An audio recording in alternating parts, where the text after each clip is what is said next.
Hello and welcome back to Let's Play Final Fantasy VII. I discovered these guys again because I forgot that they have an extremely good item to steal. And of course, I also failed to mention that the Materia Magic is essentially a thing that you can use with the enemy skill, which basically the way that works is that the enemy skill materia is blank without any enemy skills until you have the enemies use a skill on you. And when they do so, you then gain that skill permanently, and you can use it against the enemies. Just like so. And the Materia Magic is one of the best in the game. It's extremely good, especially for right now. It's really, really good for us. So I wanted to make sure I got that right away. But I'm gonna see you guys in a minute once I've stolen the item. Okay, cool, we stole it. The atomic scissors are a weapon for Barret. Luckily, we didn't take too much damage from these guys. There's also those wolves called Kalm fangs in the area. If you fight them, you can steal ethers from them. Nothing else of particular value or note, though, apart from those enemies.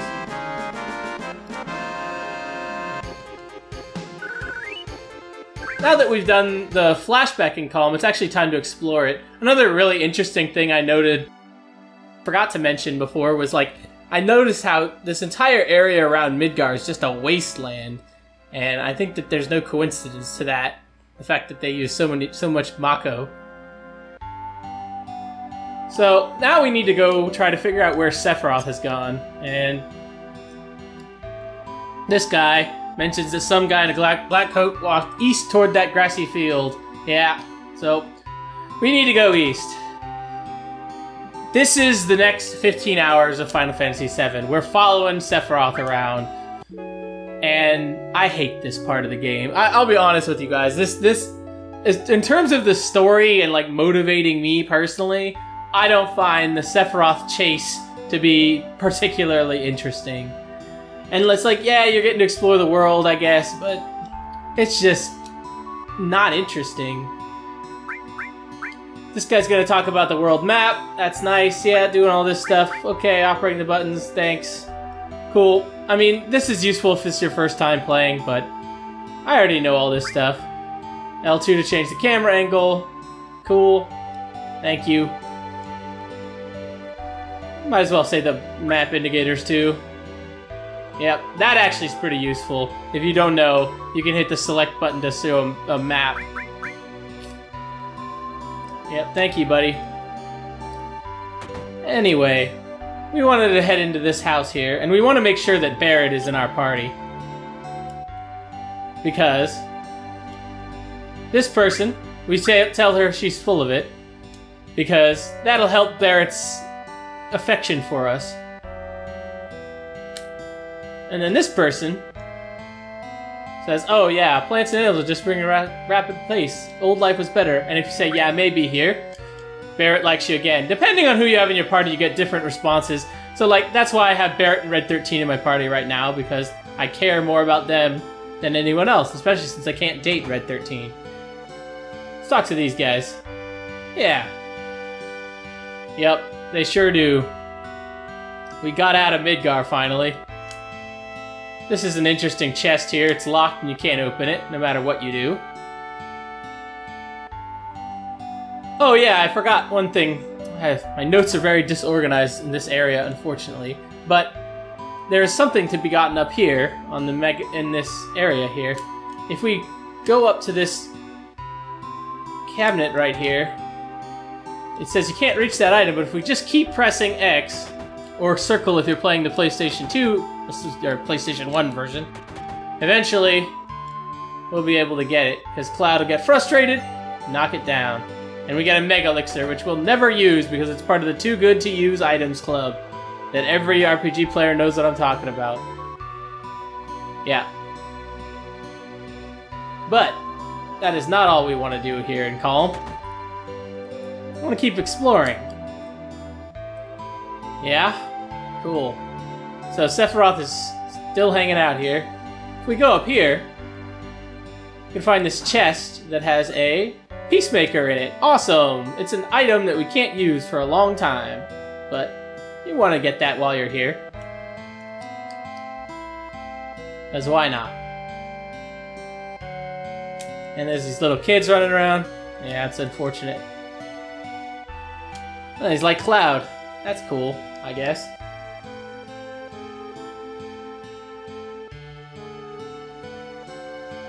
Oh, yeah, and if we go back up here, there's this cabinet here. You get a guard source, which is an item that we use that just raises defense. I got one earlier, but I didn't show myself using it. I'll just take care of that off screen. You always want to use those on Cloud because you always have him in your party, basically. It's pretty simple. Except for, like, a very, very scant few times. It's true, man. Shinra is awful.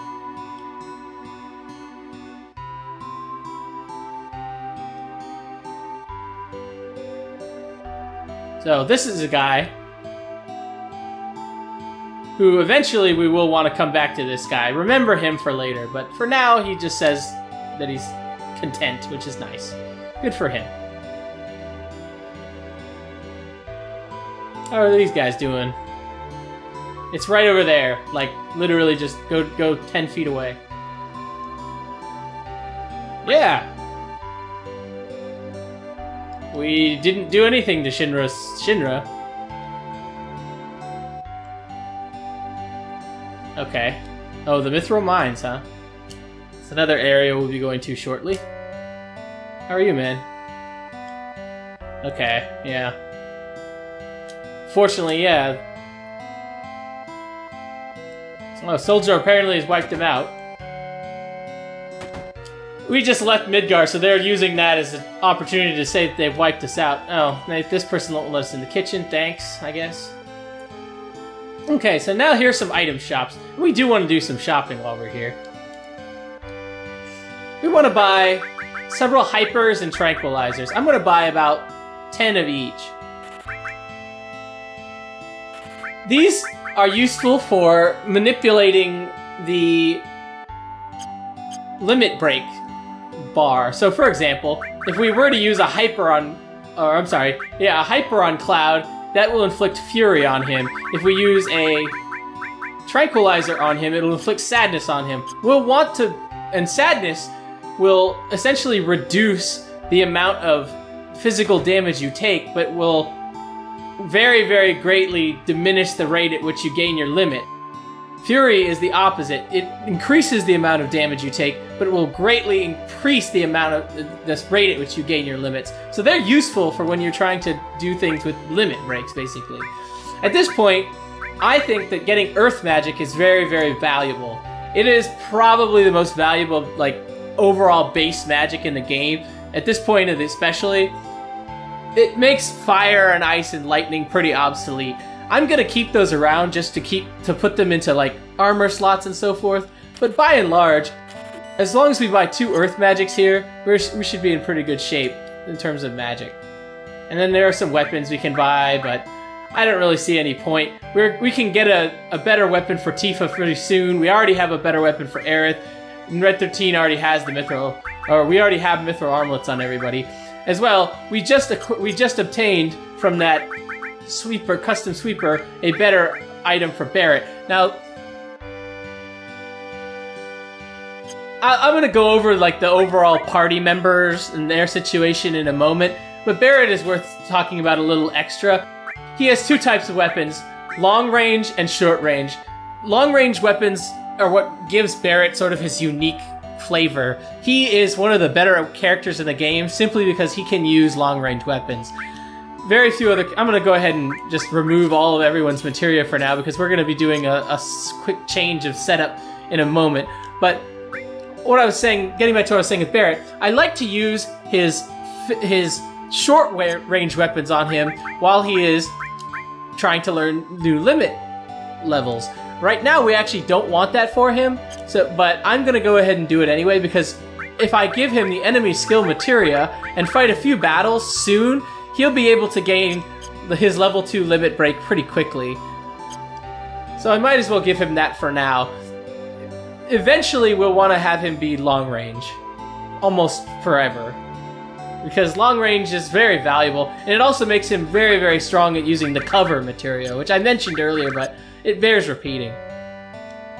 So, let's talk a little bit more about the game. We're supposed to be going east, but I'm gonna go ahead and talk for a little bit. So, this is where the game kind of opens up, and it becomes Chase Sephiroth. And the honest truth is, it's that for the next 15 hours. If you're really into story and RPGs, you won't find much more of that for a long time in Final Fantasy VII. It does get better, but it's easy to get to I find it to be very easy to lose momentum while playing this part of the game.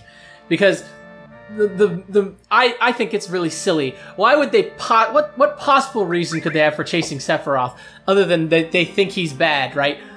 He has helped us so far. We know that he went insane a long time ago, but maybe he's better. And also, like, the worst thing is, we know he's much stronger than us. So even if we caught him, what could we possibly do about it? Another thing that starts to rear its head at this point is that we have a party. And we will, for the rest of the game, have a large group of characters to choose from. And this is something that a lot of people probably think is pretty cool. I don't like it, though, and I'll explain why. The characters in this game are pretty much the same as one another. There are some slight differences, but by and large, the characters are replaceable. You can just use whatever character you want. There are 3 differences between characters in Final Fantasy VII. One is base stats. What are their basic statistics? And right now, that's what we're seeing, right? So Barret has higher HP than other characters, right? But he has lower MP than Cloud and Red 13, even though he's slightly lower level. But Tifa here is more or less useless compared to anyone else in our party because her base stats are lower than everybody else's. And Aerith has the best magic stat, right? Those are base stats. Then you also have the fact that they have different limit breaks. So Cloud has very offensive, strong limit breaks. So does Red 13. Barret has powerful offensive limit breaks, but he also has Mind Blow, which is really strong against certain bosses. Tifa has a pretty random set of limit breaks that don't actually get good until she gets more and more limit levels. And Aerith has support limit breaks, so using her in a support capacity can have at certain points it can be useful. The materia is what gives each character their strength, and because you can switch materia on any character with very few actual consequences, it ends up making the characters feel more or less the same. And the third reason that the characters are slightly different is whether or not they can use long-range weapons by default, of which there are 3 characters in Final Fantasy VII that can, including Barret, which makes Barret one of the better party members in Final Fantasy VII.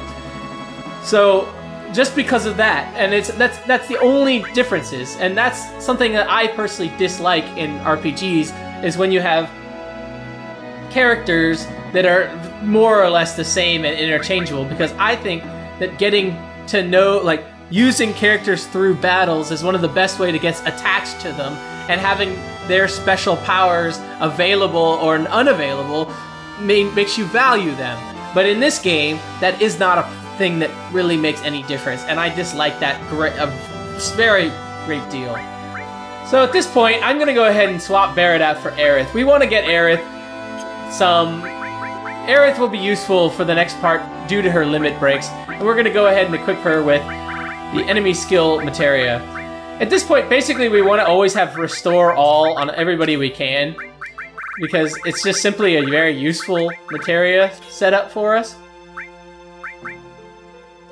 It just makes the most sense. We don't have enough all materia yet, but... Oh, yes, we do. Sorry, I thought we did, but...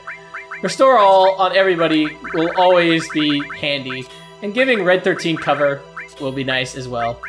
I'm going to go ahead and give him and Cloud Earth Magic as well, and Aerith, we actually want to give Restore All on her weapon and put the Fire Elemental on her armor, because we're going to need that for an upcoming part. I'm going to go ahead and give Cloud Steel as well, and really, at this point, using these other materia is really strictly optional. I'm going to go ahead and keep one of each on one of my party members just to keep leveling them up, but by and large, Earth will take care of most of what we want. So we have Fire on Aerith, gonna give him lightning. I'm gonna give Red 13 ice and also poison. We do want to keep leveling up poison. It will be useful at certain points. But now it's time to start heading east. In this episode, I know that not much has happened, but I really wanted to discuss a few things about the game, just its overall structure and things with you guys before we got to the next area that I think could have been much improved. Okay, so this is a new enemy, the Prowler. They are much like those enemies we fought earlier in Midgar that will seize our equipment from us. We want to wipe them out as soon as we can. I gave Aerith the Matcha Magic because we want to level up her limits more than anyone else's at this point. We definitely want to level up her limits. So, she needs the kills more than Cloud or Red 13, and she is also very effective at getting them, as you can see. And also, one other important thing, okay, her level is 13, okay.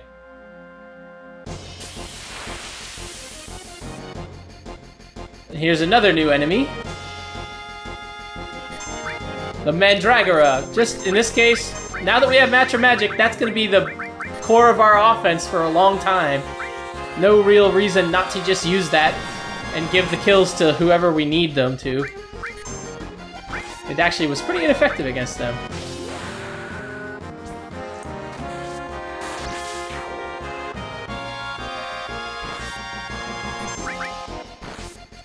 Okay, good. Yeah, they can slow Aerith down as well. Okay, now that her limit break is there, we do not want to use it. Keep her limit break up, because we're gonna need her level 1 limit break for an upcoming thing we want to do. So keep that limit break up. Just make use of Cloud's strong physical attacks.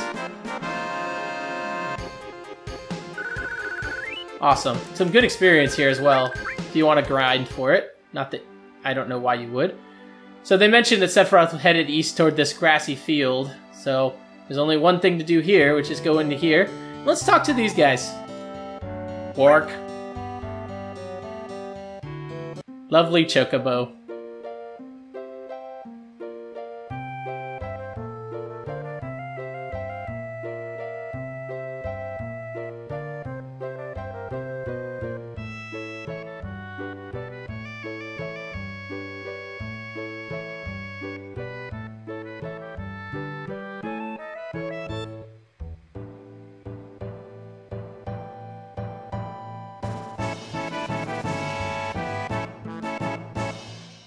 The Chocobo Dance, ladies and gentlemen.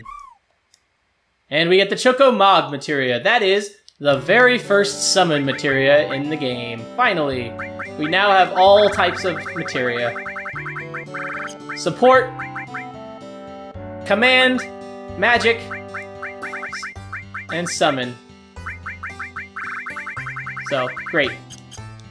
I also forgot this one, which is just also support. So, let's see where Sephiroth went. Hopefully we can find him before too long. Yeah, I'm interested. Okay. Ah, the Midgarzolum. We don't know that, but it's a giant serpent that is very dangerous. Yep. Well, thanks, I guess.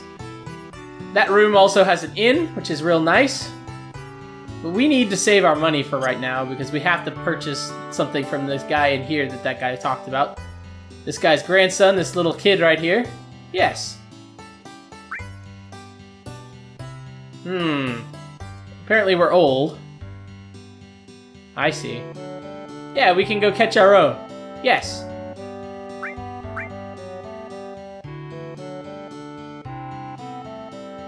Okay. Is that all you can talk about? Yeah, so I'll go over this later. Not interested. Yes. So we need to... You have to have 2,000 gil to progress with the game, basically.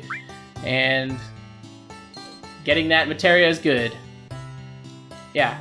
So go ahead and equip that on Cloud. Now that we have done that, we are actually able to buy greens for the Chocobo. I'm going to go ahead and buy a single Mimic green here. That is the best possible green you can buy. And another thing I want to do is remove this talisman from Cloud and give it to Aerith. We need to get the Chocobo lure on him, and I'm going to probably keep this equipped on Cloud for really most of the rest of the game until it's maxed out, because the higher level it gets, the higher chance you have to find Chocobos on the world map in specific areas. So leveling that up is good.